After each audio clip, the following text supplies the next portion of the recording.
put out an opinion poll.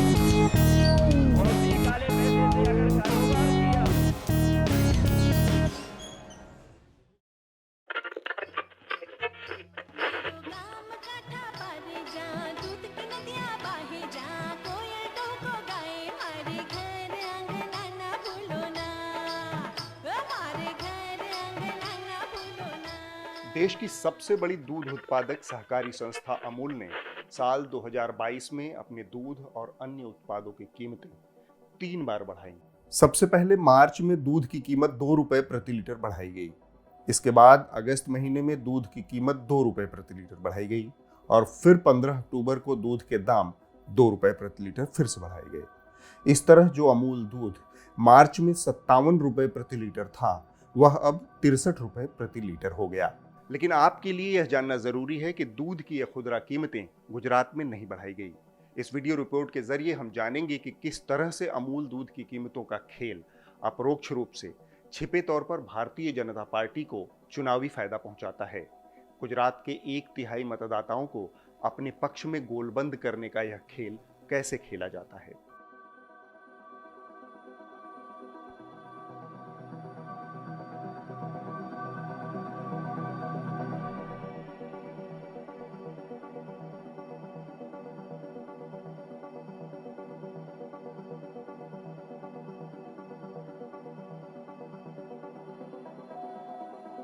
देश भर में मौजूद अमूल दूध के उपभोक्ता बहुत बारीक तरीके से बनाई गई एक रणनीति का हिस्सा बन गए हैं।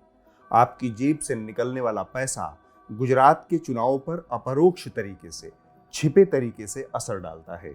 यह पैसा सीधे सीधे गुजरात के 1/3 वोटर की जेब में जाता है और इसके जरिए गुजरात में भाजपा की राजनीति का रंग बिना हर्र या फिटकिरी लगे ही चोखा हो जाता है। इस पूरी व्यवस्था को सरल तरीके से समझिए। इसके 3 हिस्से हैं।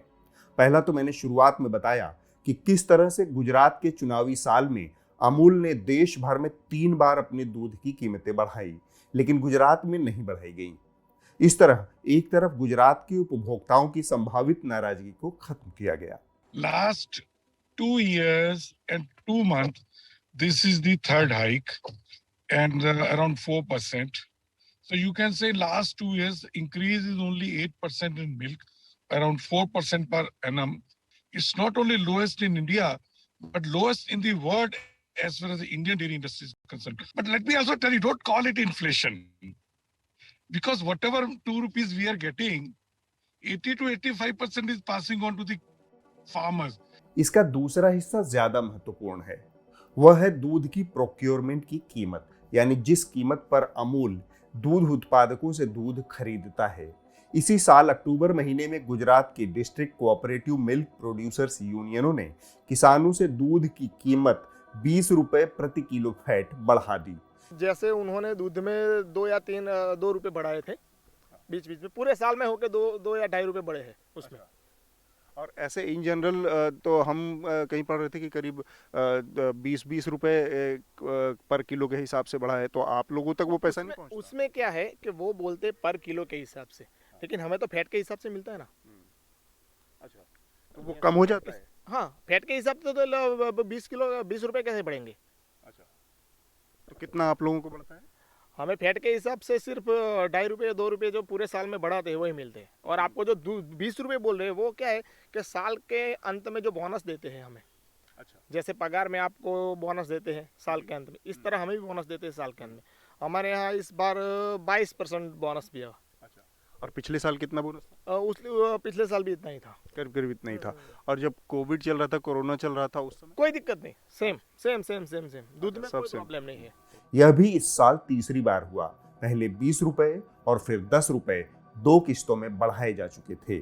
यानी साल की शुरुआत में जो अमूल दूध 730 रुपए प्रति किलो फैट की दर से खरीदा जा रहा था, अब वह 780 रुपए में खरीदा जा रहा है। जैसे पर किलो फैट 1 किलो फैट दूध से आ रहा है, तो उसकी प्राइस इस समय क्या, जैसे हम कहीं पढ़ रहे थे तो करीब 780 रुपए बताया गया। वो क्या है? वो 780 रुपये वो किलो के हिसाब से प्रिंट करते हैं, लेकिन हमें तो 780 थोड़ी बोलना है, हमें तो 72 ही बोलना है ना। क्यों? तो हमें तो मिलता है 72 ही मिलता है ना लीटर का। अच्छा, हम लीटर पे चलते हैं, वो किलो पे चलते हैं। अच्छा, इसलिए वो इंडिविजुअल जो स्लिप देते हैं उसमें 780 लिखते हैं। इस तरह गुजरात के दूध उद्योग से जुड़े लोगों को दो तरफा फायदा पहुंचाया गया। एक तो यहाँ दूध की खुदरा कीमत नहीं बढ़ाई गई, दूसरी तरफ दूध उत्पादक किसानों की खरीद का रेट बढ़ा दिया गया और यह सारी भरपाई देश के दूसरे हिस्सों में दूध की कीमत बढ़ाकर की गई। लगे हाथ आप यह भी समझ लीजिए कि दूध के इस व्यापार से गुजरात का कितना बड़ा वोटर बेस जुड़ा हुआ है। और अंत में मैं उस राजनीति का भी खुलासा करूंगा कि यह किस तरह से भाजपा के पक्ष में काम करती है। गुजरात की कुल आबादी 7 करोड़ के आसपास है। इसमें से 4 करोड़ 91 लाख मतदाता हैं, यानी लगभग 5 करोड़ के आसपास। इन 5 करोड़ मतदाताओं का लगभग 1/3 यानी 1 करोड़ 70 लाख वो मतदाता हैं जो सीधे या अपरोक्ष तरीके से अमूल कोऑपरेटिव के दुग्ध उत्पादन से जुड़े हुए हैं। इसकी मातृ संस्था है Gujarat cooperative milk marketing federation, जिसे हम GCMMF के नाम से जानते हैं। GCMMF के तहत कुल 20 district cooperative milk producers union हैं जो पूरे राज्य में फैली हुई हैं। ये यूनियनें मिलकर पूरे राज्य के लगभग 15,000 गांवों से किसानों से सीधे दूध की खरीदारी करती हैं। तो चुनावी साल में दूध उत्पादक किसान की जेब में 50 रुपया प्रति किलो फैट अतिरिक्त आने लगा। यह जो पैसा अतिरिक्त आने लगा, उस संदेश को फैलाने का भाजपा का अपना एक पूरा कम्युनिकेशन नेटवर्क है जो प्रचारित करता है कि भाजपा ने दूध उत्पादकों के हित में यह काम किया है। अब मैं इसके तीसरे पक्ष यानी राजनीति की बात करता हूं। GCMMF के तहत कुल 20 district cooperative milk producers union हैं। इन सभी यूनियन के चेयरमैन आज की तारीख में भाजपा के नेता या भाजपा नेताओं के नातेदार रिश्तेदार हैं। यही लोग तय करते हैं कि किसानों को उसके दूध की कितनी कीमत मिलेगी। कोऑपरेटिव के कामकाज में राजनीतिक हस्तक्षेप की भी दिलचस्प कहानी है। वर्गीस कुरियन जब तक GCMMF और नेशनल डेयरी डेवलपमेंट बोर्ड के चेयरमैन रहे, कमोबेश GCMMF दलगत राजनीति से पूरी तरह मुक्त रहा। लेकिन साल 2004 में हुई एक घटना के बाद से हालात बदलने लगे। 2004 में आनंद एग्रीकल्चर यूनिवर्सिटी का एक कार्यक्रम था जिसमें तत्कालीन मुख्यमंत्री नरेंद्र मोदी मुख्य अतिथि थे। वर्गीस कुरियन और तत्कालीन मुख्यमंत्री नरेंद्र मोदी के बीच मंच पर ही कहासुनी हो गई। कुरियन ने मंच से कहा कि भारत के पिछड़ने की वजह है यहाँ की राजनीति में मौजूद भ्रष्टाचार। इसके जवाब में मुख्यमंत्री नरेंद्र मोदी ने कुरियन पर निशाना साधते हुए मंच से ही कहा, गुजरात को किसी विदेशी से सर्टिफिकेट लेने की जरूरत नहीं है। भारत को अंग्रेजों द्वारा थोपी गई गुलाम मानसिकता से निकलने की जरूरत है। There was some incident with the central government regarding NDDB chairman, which were disturbing, and Dr. Kurian was famous for his outspoken. So in one meeting, I was translating what he was speaking in English, and he was giving example of why India is lagging. And what opinion senior vice president of World Bank had given during one of her visit, that India has got all the resources but government is corrupt. At that time, said India has got a lot of human resources, lot of other skill resources and natural resources, but government is corrupt. And what Modi ji said? So I translated that the government is brushed. So that is what he said. Her observation of now it was perceived that this government is corrupt. So he said that Modi ji. Modi replied in his speech that you have been with the Congress and you are now with us. If at all they were corrupt, you were there at that time. You get me? So it was some. He said, you are world leader in number 1 in milk. It is because of us only. This country has made you number 1. And that discussion went on corruption like that, which was acrimonious. इसके बाद से सरकार और GCMMF के रिश्ते कड़वाते चले गए। सरकार अब तक GCMMF के कामकाज से दूर रहती थी, लेकिन इस घटना के बाद GCMMF के खातों की जांच पड़ताल शुरू हो गई। कुरियन GCMMF के संविधान में विशेष प्रावधान के तहत 33 सालों से बोर्ड मेंबर थे और बिना किसी चुनौती के इसके चेयरमैन पद पर काबिज थे। लेकिन मोदी से कहासुनी के बाद उनकी स्थिति को हाईकोर्ट में चुनौती दी गई। बाबुओं ने GCMMF के खातों की ऑडिटिंग शुरू कर दी। परेशान होकर 2006 में कुरियन ने चेयरमैन के पद से इस्तीफा दे दिया। इसके बाद जीसीएमएमएफ के तहत आने वाली सभी जिला कोऑपरेटिव में भाजपा ने घुसपैठ शुरू कर दी और आज इन सभी जिला कोऑपरेटिव के चेयरमैन पद पर भाजपा के लोग मौजूद हैं। Congress did not interfere as much. They respected Dr. Kurian and they tried to keep away. Congress never have a meeting, political meeting inside our campus. और अब अभी होता है. Mr. Modi is a very sound strategist, and he had observed that Amul is a big power base in Gujarat.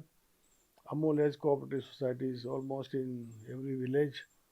What is not there was to be built. In any case, we have new cooperatives are being set up in Kutch and Bhavnagar and so on and so forth.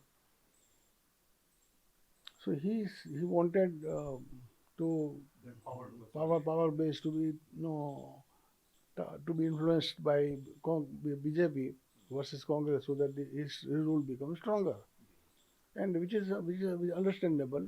After Dr. Kurian left, or even before he left, Mr. Modi systematically went on observing and influencing elections of the district union, and even from grassroots level onward, they started influencing system.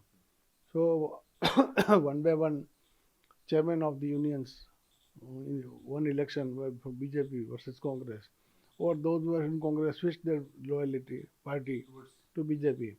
So after a certain period of time, BJP was in majority. The Kurian had to go because he was old also, and he was already 86 by the time. So time was against him. Today, as of now, every union is headed by chairman who is BJP. सभी जिला cooperative chairman के पद पर काबिज भाजपा के नेता राज्य और केंद्र की भाजपा सरकारों के वरदहस्त में दूध के प्रोक्योरमेंट यानी खरीद की कीमतों को तय करते हैं, देश में बिकने वाले दूध की कीमत बढ़ाते हैं। चुनावी साल में दूध की खरीद और बिक्री की कीमतें बढ़ाने का एक पूरा पैटर्न है। गुजरात का 1/3 मतदाता सीधे इसकी जद में आता है। नीतिगत तरीके से 1/3 वोटर की मानसिकता को प्रभावित करने का यह ऐसा संगठित तरीका है जिससे निपटने का उपाय फिलहाल न तो चुनाव आयोग के पास है, न न्यायपालिका के पास है और न ही दूसरे लोकतांत्रिक संस्थानों के पास है। ऐसी ही जनता से जुड़ी खबरें अगर आप देखना चाहते हैं, अगर आप चाहते हैं कि मीडिया आज़ाद होकर बिना किसी दबाव के काम करे, तो न्यूज़ लॉन्ड्री को सब्सक्राइब करें और गर्व से कहें, मेरे खर्च पर आज़ाद है खबरें।